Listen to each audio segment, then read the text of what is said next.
नमस्कार साथियों, मैं प्रशांत आप सभी साथियों का स्वागत करता हूं आपके अपने चैनल पर। तो जैसे कि सभी साथियों को पता है कि हम अक्टूबर माह का जो क्रॉनिकल मैगजीन करंट अफेयर की उसको हम पढ़ रहे हैं, जिसमें हमारी 3 क्लासेस हो चुकी हैं। जिसमें हमने राष्ट्रीय प्रदेश के जो करंट अफेयर हैं और कला संस्कृति वाला जो पोर्शन है उसको हमने अच्छे से पढ़ लिया है। अब हम आज की क्लास में आर्थिक प्रदेश के जो करंट अफेयर है उसको हम पढ़ने वाले हैं।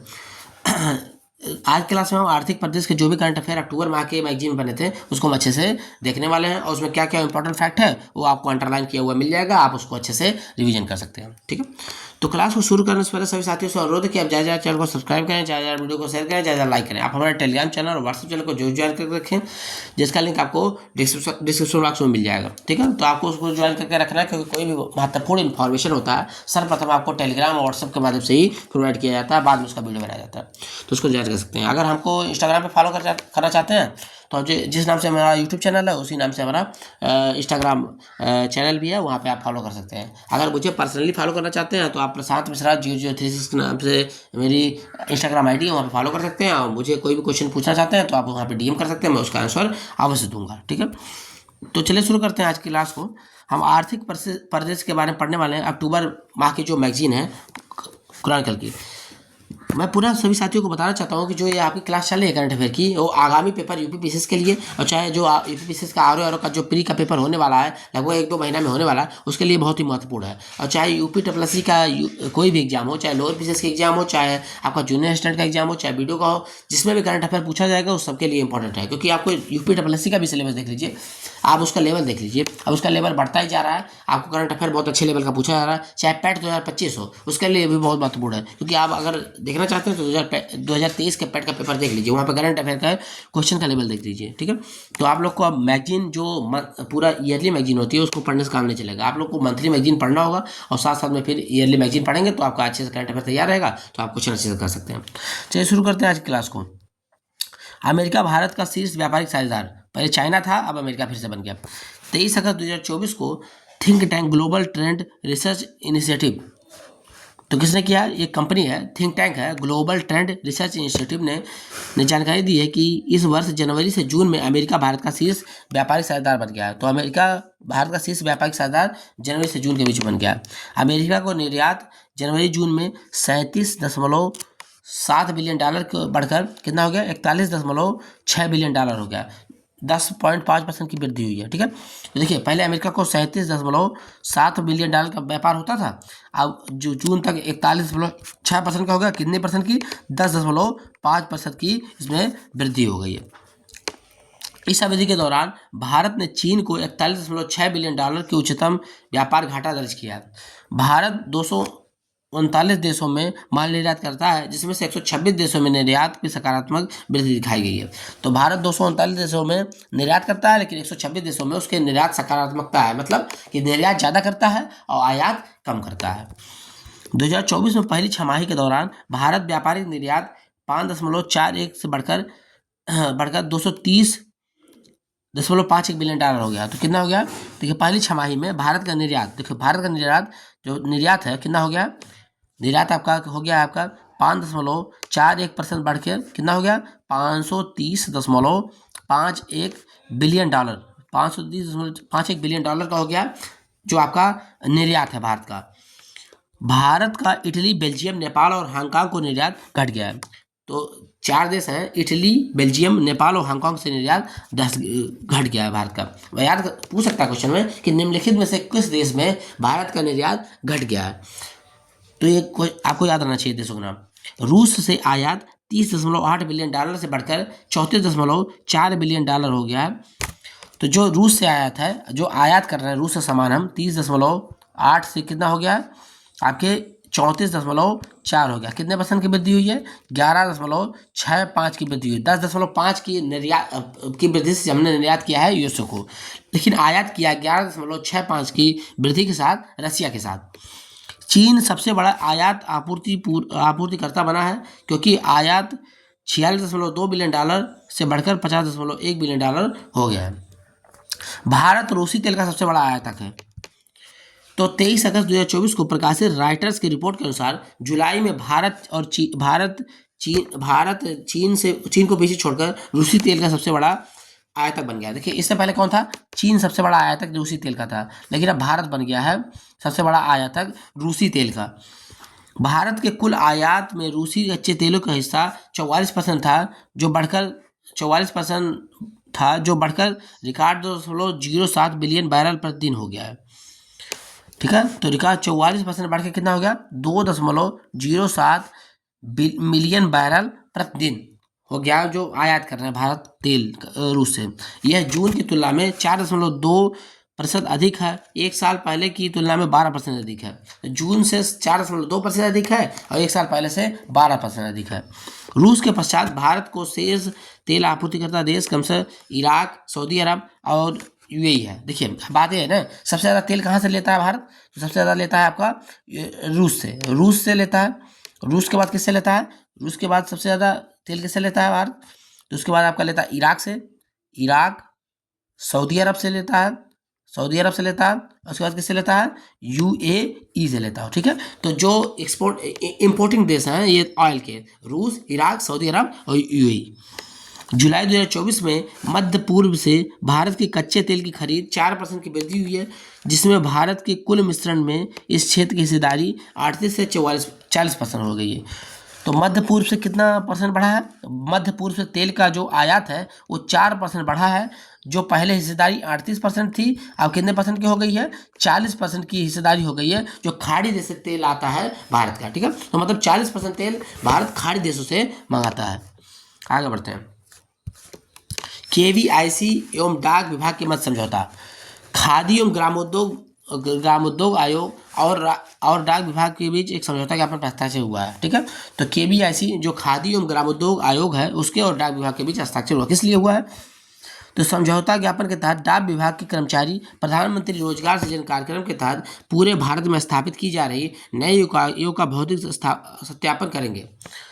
ठीक है, भौतिक सत्यापन प्रक्रिया के लिए केवीआईसी कर्मचारी को प्रशिक्षण भी दिया जाएगा। पीएमईजीपी वर्ष 2008 में शुरू की गई क्रेडिट लिंक्ड सब्सिडी योजना है। इसे राष्ट्रीय स्तर पर खादी एवं ग्रामोद्योग आयोग द्वारा कार्यान्वित किया जा रहा है।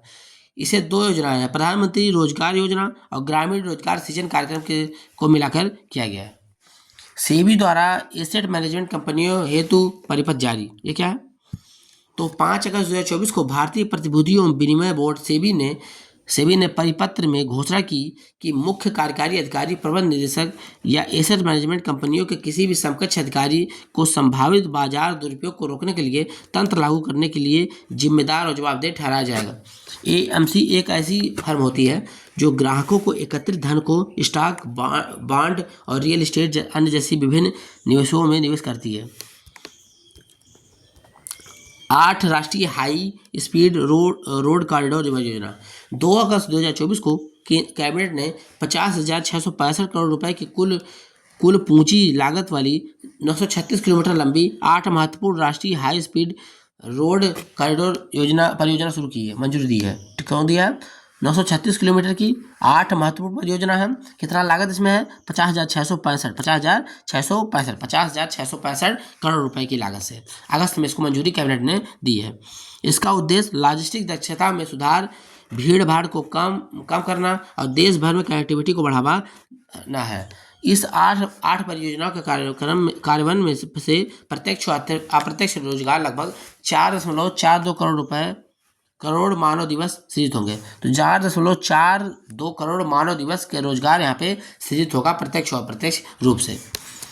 कौन कौन से कॉरिडोर हैं, देखिए जो 8 कॉरिडोर आपको बनाने हैं, जो 8 कॉरिडोर यहाँ पे देखिए, आगरा ग्वालियर राष्ट्रीय हाई स्पीड 88 किलोमीटर का, खड़गपुर मोरग्राम राष्ट्रीय हाई स्पीड कॉरिडोर 231 किलोमीटर का, थराड़ दीसा मेहसाड़ा अहमदाबाद राष्ट्रीय high speed corridor 214 crore, Ayodhya ring road 68 crore का, रायपुर रांची राष्ट्रीय हाई स्पीड कॉरिडोर 137 करोड़ का, कानपुर रिंग रोड 47 करोड़ का, उत्तरी गुवाहाटी बाईपास और मौजूदा गुवाहाटी बाईपास सुधार 121 किलोमीटर का, और नासिक फाटा पुणे के पास में खेड़ कॉरिडोर 30 किलोमीटर का। तो यूपी का कौन सा इसमें, आगरा ग्वालियर, देखिए आगरा ग्वालियर कॉरिडोर पूछ सकता है ये कि आगरा ग्वालियर कॉरिडोर कितने किलोमीटर का, 88 करोड़ का।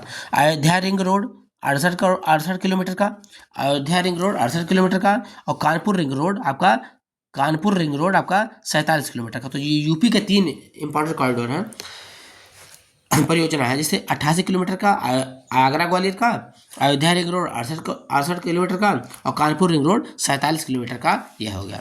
बाकी का और सब अन्य राज्यों के हैं तो उतना इम्पोर्टेंट नहीं है। आगे बढ़ते हैं।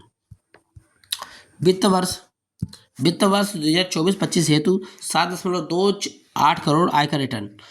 31 जुलाई तक वित्त वर्ष 2024-25 हेतु रिकॉर्ड 7.28 करोड़ आयकर रिटर्न दाखिल किए गए हैं। वित्त मंत्रालय के अनुसार यह 31 जुलाई 2023 तक भरे गए 2023-24 के कुल आयकर रिटर्न से 7.5% अधिक है।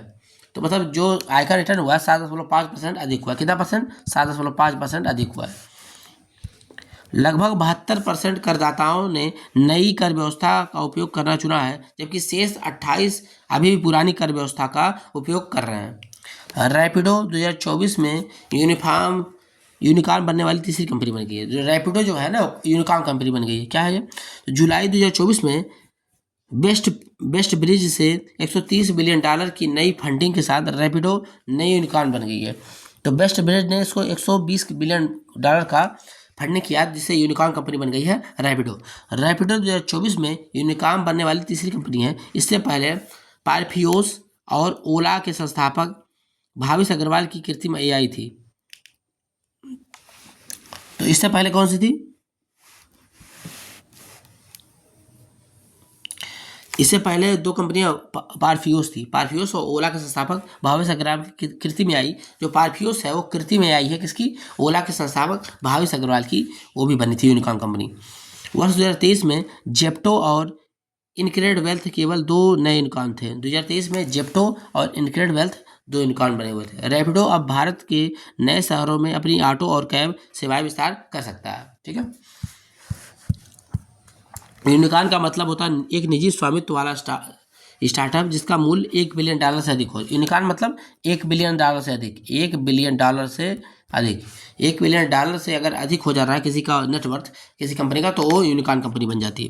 रैपिडो की स्थापना 2015 में अरविंद साका, पवन गुंटुपल्ली और ऋषिकेश SR ने की थी। किसने की थी? अरविंद साका, पवन गुंटुपल्ली और ऋषिकेश SR ने। पूछ सकता है ना, रैपिडो की स्थापना 2015 में अरविंद साका, पवन गुंटुपल्ली और ऋषिकेश SR ने की थी। 7 PM मित्र पार्क स्थापना की मंजूरी। ये क्या है? तो केंद्र सरकार ने 2027-28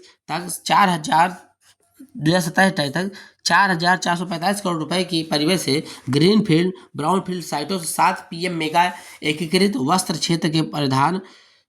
क्षेत्र और प्रधान PM मित्र पार्क स्थापित किया जाएगा। सरकार PM मित्र की स्थापना के लिए तमिलनाडु का विरुद्धनगर, तेलंगाना का वारंगल, गुजरात का नवसारी, कर्नाटका का कलबुर्गी, मध्य प्रदेश का धार, उत्तर प्रदेश का लखनऊ, महाराष्ट्र का अमरावती जैसे 7 साइटों को चुना है। तो कौन कौन सा है? तमिलनाडु का विरुद्धनगर है, तेलंगाना का वारंगल है, गुजरात का नवसारी, कर्नाटका कलबुर्गी और मध्य प्रदेश का धार, उत्तर प्रदेश का लखनऊ और महाराष्ट्र के लखनऊ। 7 शहर हैं जहाँ पर PM मित्र टेक्सटाइल पार्क खोले जाते हैं। मतलब वस्त्र के लिए बहुत सारे, मतलब वहाँ पे क्लस्टर लगाए जाएंगे, बहुत सारी कंपनियां वहाँ पे लगाई जाएंगी। ठीक है। प्रत्येक पार्क में लगभग 10,000 करोड़ रुपए का निवेश किया जाएगा। सभी 5 ग्रीनफील्ड साइटों अर्थात गुजरात, तमिलनाडु, कर्नाटका, मध्य प्रदेश, उत्तर प्रदेश के संबंध में विशेष कंपनियों का गठन किया गया है। तो जो ग्रीन फील्ड साइट कौन सी है? 5 ग्रीन फील्ड साइटें हैं। कौन कौन सी? गुजरात की, तमिलनाडु की, कर्नाटका की, मध्य प्रदेश की, उत्तर प्रदेश की। PM मित्र पार्क का आरंभ किया गया था 2021 में। वस्त्र मंत्रालय के अंतर्गत PM मित्र पार्क का आरंभ किया गया था 2021 में। PM मित्र पार्कों का उद्देश्य विश्व स्तरीय औद्योगिक बुनियादी ढांचे का निर्माण करना, बड़े पैमाने पर निवेश आकर्षित करना और इस क्षेत्र में नवाचार और रोजगार सृजन को प्रोत्साहित करना है। MRO उद्योग हेतु स्वचालित मार्ग में से 100% FDI। ये क्या है?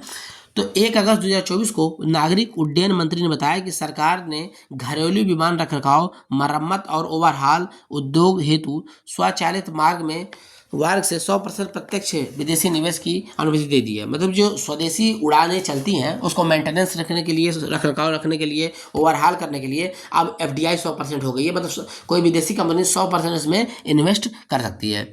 इस नीति परिवर्तन का उद्देश्य भारतीय MRO क्षेत्र की प्रतिस्पर्धात्मक को बढ़ाना, नवाचार और दक्षता को बढ़ावा देना, एक मजबूत और कुशल विमान क्षेत्र के विकास योगदान देना। एमआरओ सेवाओं पर जीएसटी को 18% घटाकर 5% कर दिया गया है। विदेशी मूल उपकरणों निर्माताओं द्वारा घरेलू एमआरओ को उप अनुबंधित किए गए लेन देन पर 1 अप्रैल 2020 तक शून्य रेटेड जीएसटी का निर्यात माना जाता है। मरम्मत के लिए आयातित माल के निर्यात की अवधि 6 महीने से बढ़ाकर 1 साल कर दी गई है। साथ ही वारंटी के तहत मरम्मत के लिए माल के पुनः आयात की सीमा 3 से बढ़ाकर 5 वर्ष के लिए कर दी गई। मतलब कुल मिलाकर की बात यही है कि 100% एफडीआई को मंजूरी मिल गई है। कहाँ पर? उसमें घरेलू विमान रखरखाव, मरम्मत और ओवरहाल में।